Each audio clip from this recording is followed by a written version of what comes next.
Hello to all my physics pals. Paul Lake here with another physics problem solved, and I hope you're doing well. In this one, we're going to determine the flux through an area in the xy plane, the xz plane, and the yz planes from a constant electric field. So the concepts we're, of course, going to be using is we need to know how to find electric flux given a field and an area. And then we're going to be using the scalar product with unit vectors, and I'll review this pretty extensively with you. So let's read the problem. A uniform electric field, A in the I hat direction plus B, that's supposed to be a B, in the J hat direction, intersects a surface area A. What is the flux through this area if the surface lies in the A, in the YZ plane, or B in the XZ plane, or C and C in the XY plane? So how much flux through the area depending on how it's oriented? Okay, so let's get started on this.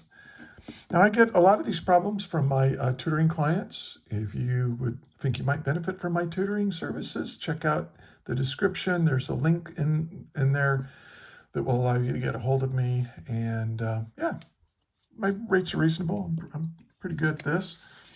And I can save you a lot of time and stress. And also, as I usually do, I suggest you pause the video right now and then try to work it yourself, and then unpause to check your work with mine. And yeah, it's a good way to study.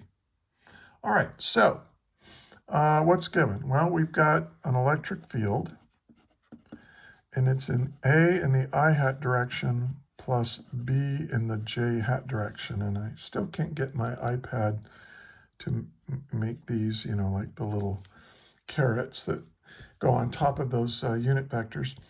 But do remember that I hat just means in the X direction, okay?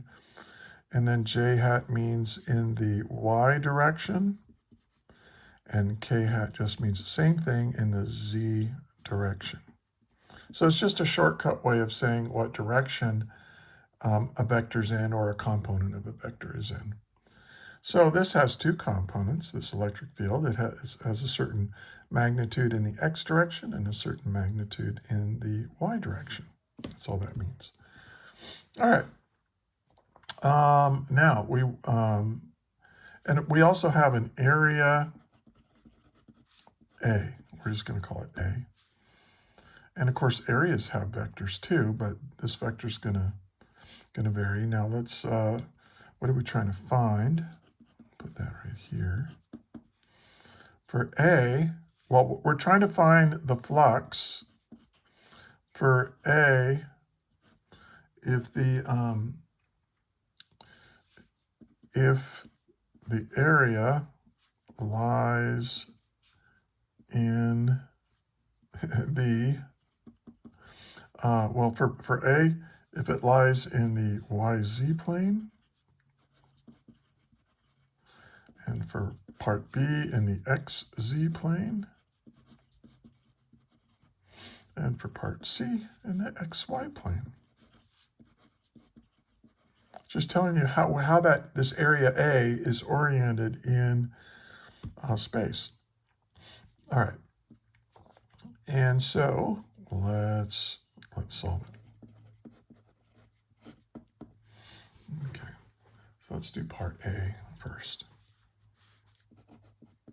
Now, I like to visualize this. Now, remember, well, I like to visualize this way.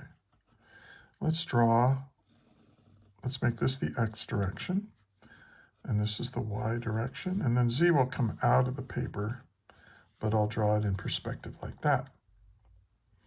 Now, it's for part A, the area is in the YZ plane. Well, where is the YZ? That's this plane right here. So let's give this area like this.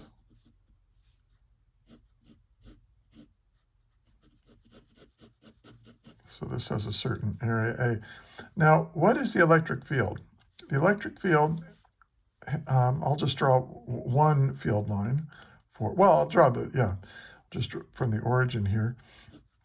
This lies in the xy plane, right? Because it has a component of A and then a component of B, like this. So this is my electric field vector. Now, if my area vector is in the YZ plane, then its vector that is denoted by the normal or the perpendicular to that plane. So this is in the YZ plane, so this would be my area vector like this. Okay, so in this case, now we know that flux is equal, well, if you want to get really fancy with the calculus, right? This is the official definition of electric flux. So electric field dotted with the area element. But this field doesn't vary. It's a constant electric field. So it would come out of the integral. And when you would integrate over dA, you just get A. And so this is equal to this. Okay. The electric field times the area vector with the scalar product. Now, if I want to go over how to find the scalar product with unit vectors. Now remember what this, let's talk about I dot I. What does this mean? Well, what is the scalar product, right? The scalar product says take the magnitude of the first vector times the magnitude of the second vector times the cosine of the angle between them. Now, if we wanted to do that here, we would say the area, the electric field times the area times the cosine of the angle. But we're not going to use this form of it. I mean, we're going to do it with using these unit vectors because the electric field and the area can be expressed that way. And it's really easy once you know how to do it. And remember that, so what is the magnitude of this? It's just 1. That's why they call it a unit vector. It has a magnitude of 1 and no units. What's the magnitude of this one? Well, it's 1. And what's the angle between the x direction and the x direction? 0. Well, what's the cosine of 0 degrees? Well, that's 1. So 1 times 1 times 1 equals 1. But if I go I dot j, it's 1 times the cosine. Now, what's the angle between the x direction and the y direction? Oh, that's 90 degrees. So it's a cosine of 90 degrees. Well, cosine of 90 degrees is 0. So 1 times 0 is 0. So really what the scalar product is doing is kind of, you're just multiplying the components of the two vectors that are in the same direction.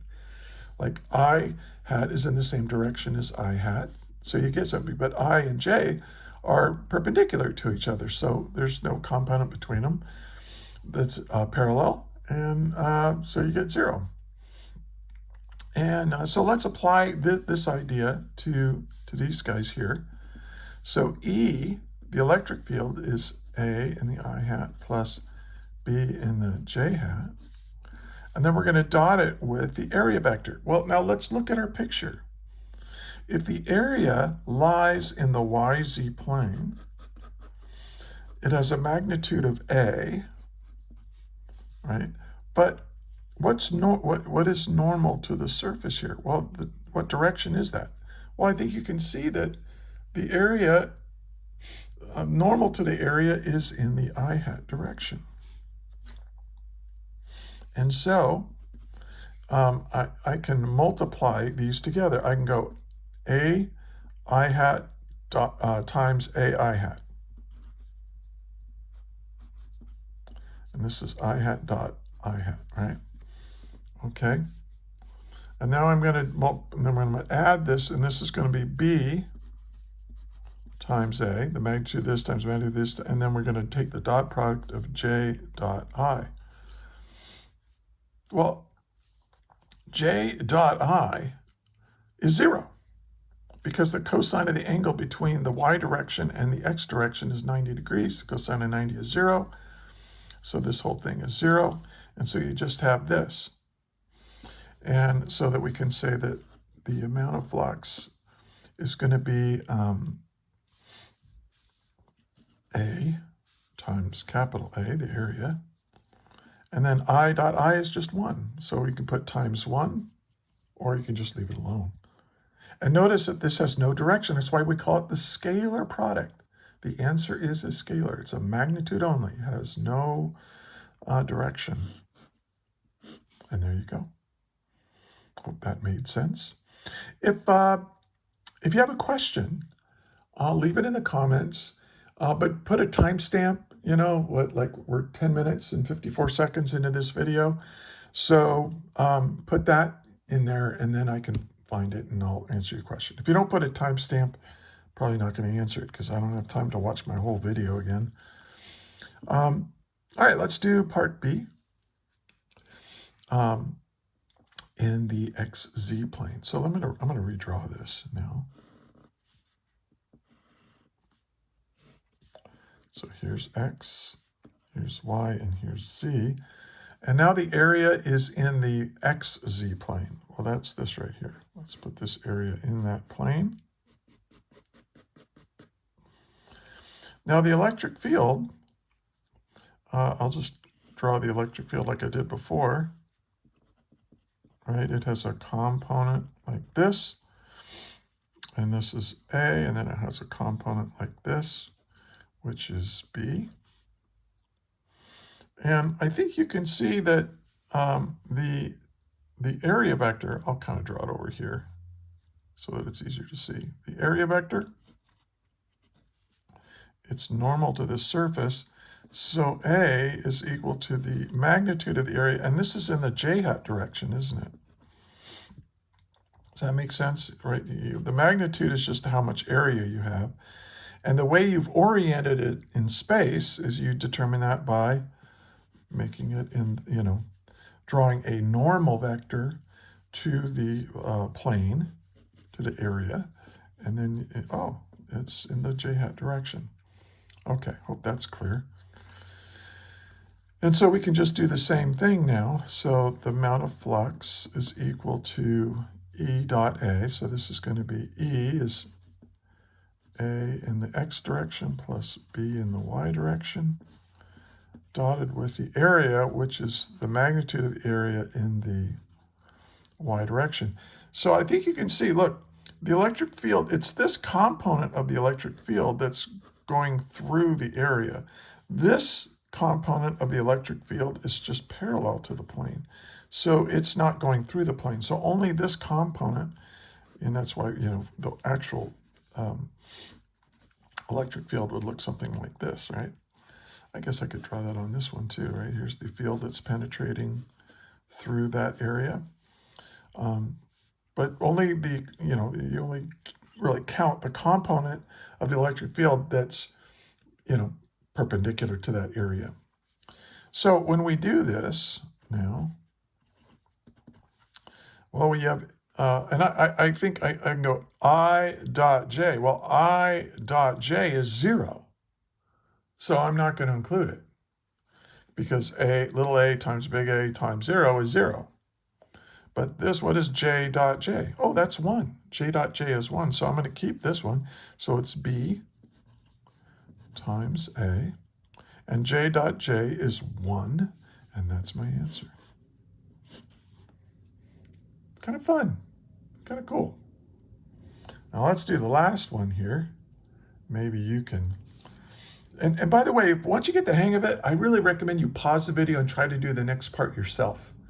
And then, and then hit play and compare your work with mine as we go. That's the best way to use my videos. All right, so now let's do this again. So here's X and Y, and then Z is coming out like this. And now the area is in the XY plane. So here's my area like this. And of course, it has a, since the area is in the XY plane, what's perpendicular to that is like this, and then this, of course, is in the, so A is equal to its magnitude, just this area, times the direction of its normal. And again, normal means perpendicular, which is the k-hat direction. Okay, so now if I want to, now remember that the electric field, as I've drawn it here, is going like this. And notice, I think you can see visually that none of the field actually goes through the plane. It doesn't penetrate through the area of that. It just kind of streams parallel to it, parallel at this angle, but there's not a component of the electric field that goes through that area. Now we can show it mathematically. AI hat plus BJ hat dotted with A in the K hat. And hey, I tell you what, if you're finding this helpful, please give it a like and subscribe to the channel if you haven't yet. And share it with your friends, share it with your teacher. Maybe, and by the way, I've got all kinds of other problems and lectures on all kinds of different physics topics. They're all organized on Google Docs. So if you go into the description, click on the link and we'll take you to it. And there are several teachers that are using my stuff, and it's really an honor for I'm an old high school physics, retired high school physics teacher, and I still have the bug. And so anyway, let's get to this. Now, let's look at the components here. This is in the X direction, but the area is pointing in the Z direction.